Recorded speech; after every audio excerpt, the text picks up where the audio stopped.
Policia e Shkodrës ka intensifikuar kontrollet për nivelin e zhurmave dhe respektimin e orarit të aktiviteteve me muzikë në qytetin e Shkodrës dhe zonën turistike të Velipojës, në kuadër të masave për garantimin e rendit dhe qetësisë publike gjatë sezonit veror. Shërbimet e Komisariatit të Policisë Shkodër dhe stacionit të Velipojës zhvilluan kontrolle në terren bazuar në hartëzimin e zonave me risk për ndotje akustike. Gjatë verifikimeve janë testuar me matës të zhurmës disa ambiente dhe subjekte të hapura dhe të mbyllura në zbatim të ligjit për administrimin e zhurmës në mjedis. Sipas policisë, matjet e kryera kanë rezultuar brenda kufive të lejuar, ndërsa janë kontrolluar edhe oraret e zhvillimit të aktiviteteve muzikore.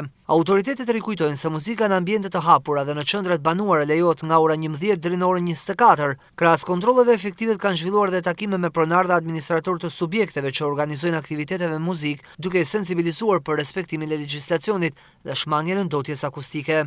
Policia e Shkodrës bën të ditur se kontrollet do të vijojnë gjatë gjithë sezonit turistik, me synim garantimin e një mjedisi të qetë dhe të sigurt për qytetarët, vizitorët dhe pushuesit.